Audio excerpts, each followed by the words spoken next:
घर जलकर आग लगी थी, क्या किया गया आपके द्वारा?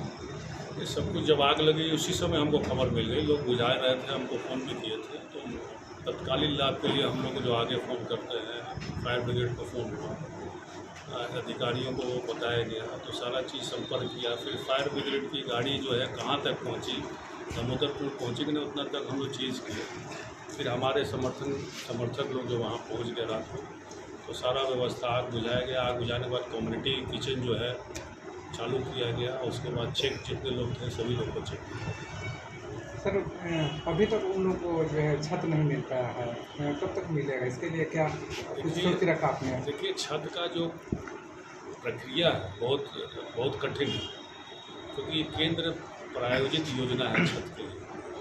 बहुत पहले ब्लॉक के माध्यम से ये इंदिरा आवास जो अब प्रधानमंत्री आवास के नाम से बन जाया करता था, मुखिया के माध्यम से ही बन जाया करता। अब ऑनलाइन सारा कुछ हो गया है कि इन लोगों का लिस्ट बना हुआ है, जिन लोगों का लिस्ट में नाम होगा उनका प्रायोरिटी के हिसाब से सबसे पहले बनेगा। उन लोग को हम वहाँ समझाए भी है कि अगर आप लोग का लिस्ट में नाम है, अगर नीचे है तो सबसे पहले आप ही लोग का बनेगा। उसके साथ आग लगने की एक योजना है इसमें कि जिन लोगों का आग लग जाता है उसको स्पेशल नाम जो है अलग से नाम चढ़ के वो दिल्ली जाता है, दिल्ली से स्वीकृत होकर आता है। तो उसके लिए जो वीडियो शाहपुर है उनसे बात हुई है, हमको लगता है कि कल बोले हैं कि हम चिट्ठी बना के आगे हम भेजेंगे। पूर्णिया सीट को लेकर काफ़ी घमसान मचा हुआ है, बीमा भारती के खिलाफ और पप्पू यादव ने भी नामांकन कर दिया है, क्या ऐसा लगता है कि बीमा भारती जो है वहाँ से चुनाव निकाल पाएंगे? पप्पू यादव ये गलती किए हैं, गठबंधन की सरकार अगर शामिल हुए हैं, कांग्रेस पार्टी में आप शामिल हुआ है तो बिना पूछे आपको टिकट या क्या कहते हैं सिंबल मिले हुए आप नॉमिनेशन करने के लिए वहाँ चले गए, तो गलत किए हैं।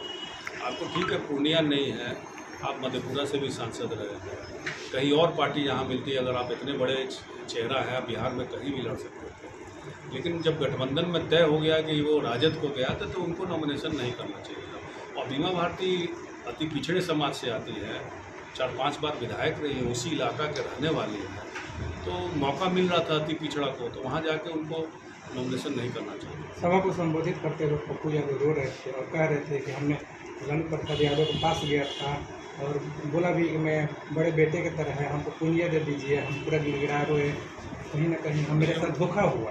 उनके बातों में कितना सच्चाई है कौन जानता है, ये तो वो बोल रहे हैं। हो सकता है कि लालू जी कहे थे कि पूर्णिया छोड़ के आप मधेपुरा लड़िए, सुपौल लड़िए।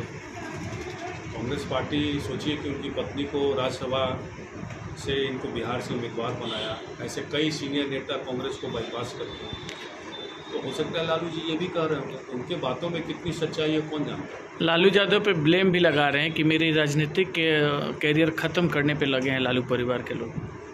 ऐसी बात नहीं, आज से वो तो एमपी नहीं है, बहुत पहले से है। वो युवा तो अब है नहीं, वो सांसद कब का बने हैं। वो एक ज़माना था आनंद मोहन जी जिस समय राजनीति कर रहे थे, जब शीर्ष पे थे, उस समय पप्पू यादव भी थे, उनको क्यों तंग करेंगे।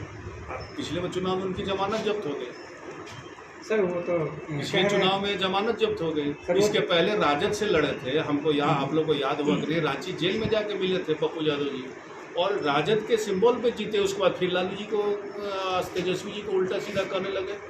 तो जब ये जीतते हैं और जीतने के बाद ठीक उल्टा काम करते हैं और नेता को गाली देने लगते हैं, ये 2 बार उनके साथ ऐसा हुआ है। सर वो तो कह रहे कि 10 बजे रात को मैं मिलने गया था, उनके कहने पर ही हमने पार्टी को मर्ज कराया था। नहीं, गलत बात है ना, उनका कहना हुआ, आपने तो लालू जी से बात नहीं की है। 2 मिनट सर क्षमा। सर पप्पू यादव कह रहे थे कि हमने रात में 10 बजे गया था, उनके कहने पर हम अब जो पार्टी है कांग्रेस में मर्ज कराया था। नहीं, ऐसा लालू जी धोखा देने वाले आदमी नहीं है। वो इनकी बातों में कितनी सच्चाई हो तो उसका बात तो लालू जी ही बता सकते हैं। और हम तो बोले हैं कि सांसद राजद से बने हैं और फिर जीतने के बाद बनने के बाद फिर उल्टा सीधा कहे, उसके बाद फिर खुद चुनाव लड़े, वो मधेपुरा से चुनाव हार गए, तो उनकी बातों में कोई दम नहीं है। वो अनर्गल बात कर रहे हैं। मधेपुरा या सुपौल क्यों नहीं जाना चाहते? पूर्णिया से वहाँ क्यों के जाना चाहते सांसद हैं? है, वो जान रहे हैं कि हम पूर्णिया से जीत सकते हैं, उनको पूर्णिया से कोई लगाव नहीं है।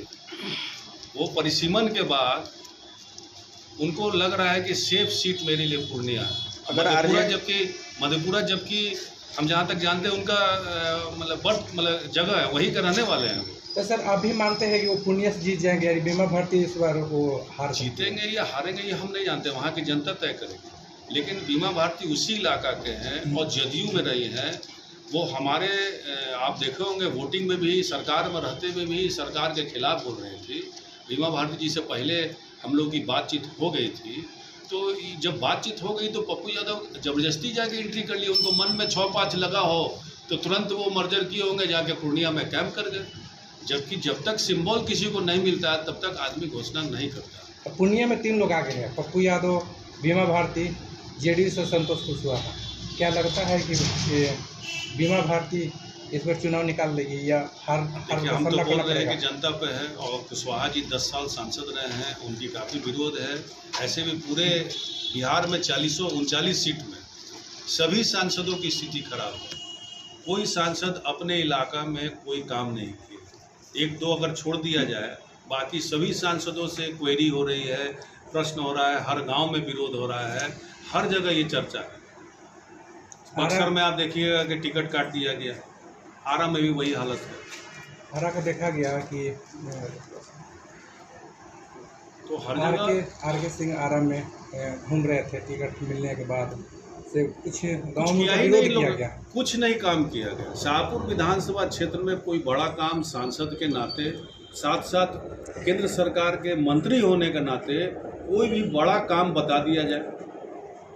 लोगों से पूछना चाहिए, लोगों से पूछना चाहिए। दिए के लोगों ने इस बार नोटा देने की बात कर रहे हैं। आप देखिए ना, जहाँ से सबसे ज़्यादा वोट उनको मिलता है, नगर से भारतीय जनता पार्टी को एकच वोट मिलता है। उस नगर में जो वादा किए थे कि हमको अंडरपास पुल चाहिए, ट्रेन का ठहराव चाहिए, 5 ट्रेन जो पहले से चल रही थी रद्द हो गई है। और क्या क्या बीच में लिख उख के डायरी में लेके गए थे कि यहाँ मैं लाइट लगा दूंगा, ये कर दूंगा। उस साहब है ना, वो साहब की तरह नोट करके ले गए थे, कहाँ काम हुआ? कारण 5 साल में तो पूछेंगे ही ना भाई, 10 साल हो गया उनका, आपने क्या किया? बीहे चौरा तक पास ये जो NH 922 से यहाँ पे लोग मांग कर रहे थे सर्विस रोड के लिए। यहाँ के लोग जो निवासी हैं गए थे आरा में गए थे और बजाते नक्शा के साथ उनको समझाया गया था सर्विस लेने के लिए। उन्होंने आश्वासन दिया था कि मैं ये काम को करा दूंगा, काम नहीं हुआ। ठीक।